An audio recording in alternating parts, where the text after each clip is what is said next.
चिरां जिल्ला स्वरूप शेट्टी प्रसाद संसदनि खुंगा 26थि बोसोरसालिया जथुम्मा आरो रौमारी आन्चलिक स्वरूप शेट्टी प्रसाद संसदनि 40थि बोसोरारि जथुम्माया दिनै थुंगेबाय।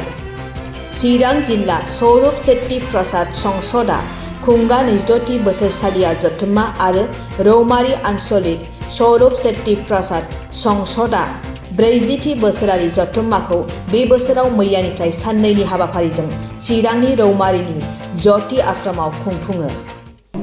जोंना अबयसे नैबेखौ आं सिगाङावसो बुंनो लुबैदों। पुर्णप्रसाद ज्योतिषरनि नामखौ लाग्रोनोसै। पुर्णप्रसाद ज्योतिषर पायो नमः।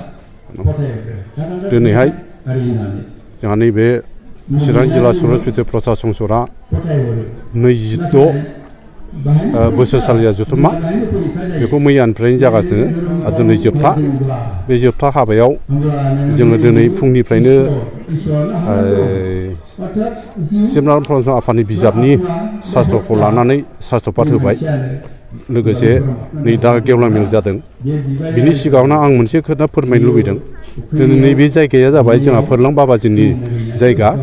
बे आफाया गाव थैनायनि सिगाङावनो जोंनो रौमारी आन्चलिकआव नैबे मन्दिरखौ एबा हाखौ होलांदों। बे आफाया गोमोरनानै थांबाय। बिनि उनाव जोंहा बेखौ दैदेनदोंमोन रबिराम ब्रह्म आफा। रबिराम ब्रह्म आफायाबो दैदेन थैनो थांबाय। बिनि उनाव जोंहा लहित चन्द्र ब्रह्म आफाया दैदेनदोंमोन। बे आफाया दङ, नाथाय दिनैनिफ्राय सफैथ'वाखै। जाय हक बिसोरनि दैदेननायावनो जोंना नैबे मन्दिरा आश्रमा जागासिनो आरो। जाय हक नैबे जोंना स्वरूप शेट्टी प्रसाद संसद जि माबा दं बेखौ जोंहा लहित चन्द्र आफायानो केलकातायाव थांनानै जोंनाव लाबोबाय।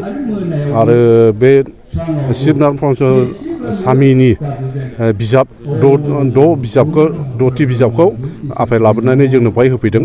बे 10थि बिजाबखौ लानानै जोङो प्रसाद खालामगासिनो। जाय हक जोङो बोरै फुवारलांनो हागोन एबा जों बोरै मोजाङाव थांनो हागोन आरो एबा जों जाय दा फैगासिनो जाखांबोनाय सेंग्रा सिख्लाफोरखौ जों बोरै गियान होबोनो हागोन बेखौ लानानै जोङो नैबे प्रसार अभियानखौ खालामो। आरो जों प्रत्येक बोसोरावनो बे जानुवारि बा फेब्रुवारि दिनावनो जोंहा बे अभियानखौ खुंनाय जायो। जाय हक जोंहा आफा लहितआ जोंखौ जिखिनि प्रसारकफोर चिरां जिल्ला हक सारा आसामनि जथ' प्रसारकफोर दङ बे प्रसारक आफामोनखौ जोंखौ सोलों आरो फोरों लानानै बेंटल गेटआव जोंखौ फोरोंबाय। बे आफानि बोसोनजोंनो जों किसुमान खामानिखौ सोलोंनो रोंबाय। बेनिखायनो जों बे आफानि खाथियावबो पुर्णप्रसाद ज्योतिषरनि खाथियाव जों खुलुमनाय होबाय। जाय हक आं बे खिथिखौ बुंबाय। जोङो जोंनि ब्रह्म धर्म स्वरूप शेट्टी प्रसाद संसदा मोनब्रै थाखो दं। से नम्बरा जाबाय प्राइमारि, 2 नम्बरा जाबाय आन्चलिक, 3 नम्बरा जाबाय जिल्ला, 4 नम्बरा जाबाय केन्द्रीय अर्थात मिरु संसद। बे संसद मोनब्रैया जोंहा बोसोरसालिया बोसोरे शास्त्र सन्मिलन परमहंस शिबनाथ स्वामी आफानि जि शास्त्र दं धोरोमनि बागै बे शास्त्रखौ फरायलायनानै जों गोरोंनिफ्राय रोङै आइ आफामोननो जों फोरमायलायनाय जायो। दा बेबायदिनो जोङो बेजोंनो जोंना आखुथाय आरो सिबिथाय इसोर सिबिनाय आरो जोंनि आखल आखुखौ दानायखौबो जों बिदिनो फोरोंलांबाय थायो। दा बेबायदिनो फोरोंनानै देग्लाय माबाया जिल्लाया 22थि जाबाय। दा बे रोखोमैनो जोङो थांबाय थायो आरो फैगौआवबो जों थांबाय थागोन। आरो जोंहा नैबे केन्द्रीय माबाया मिरु संसदनि जेनाखि स्वरूप शेट्टी प्रसाद संसदनि माघी पुर्णिमा बे परमहंस शिबनाथ स्वामी आफानि थैनाय सानखौ जों माघी पुर्णिमा हिसाबै फालियो। दा बेखौ जोङो गसाइगाव अमृतपुर सेबाश्रमआव जों दा लादों। बेयो जाहैबाय फैगौ फेब्रुवारिनि 15 आरो 16 तारिख।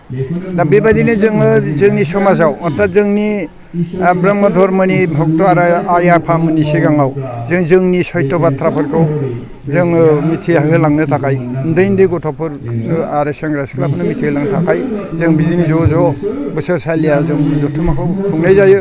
आरो बे खुंनायजोंनो दा इमप्रुभ जाबाय होननानै जों एसे साननो हादों। आरो बै समाव गुरुदेब कालिचरन लाबोनायनिफ्राय गुरुदेव कालिचरण ब्रह्मआ थैनायनि उनाव बेले बेजे जादोंमोन बेले बेजे जानानै जोङो खुनु माबा मोनसे सिद्धान्त लानो हाथ'वाखैमोन बेनिफ्राय जेब्लानाखि जोंना जोंनिनो दा थांनानै दङ लहित चन्द्र ब्रह्म आफानि दैदेननायाव केलकातायाव थांनानै गुरुदेव कालिचरण ब्रह्मआ जै जायगानिफ्राय बे जोंनि सैत्य धर्म एबा ब्रह्म धर्मखौ लाबोदों ओमफ्राय थांनानै बियो नागिरनानै बिजाबखौ मोनबोनानै बेनिफ्राय बेवहाय गुरुदेव कालिचरण मोननि समकक्ष सासे भक्त दंमोन बेयो जाबाय शक्ति साधन कले बाबा बे शक्ति साधन कले बाबानिफ्रायनो गोबां बाथ्राफोरखौ सोलोंनानै लाबोदों लहित चन्द्र ब्रह्म आफाया दासिमबो बे आफाया जोंनि गेजेराव माबागासिनो दं फोसावगासिनो दं ओमफ्राय जोंनि जायनोखि परमहंस आफानि परमपरा शिष्य शक्ति साधन कले बाबाया 1990 थैबाय बेनि थैनाय सानखौबो जोङो बेनिफ्राय आदर्श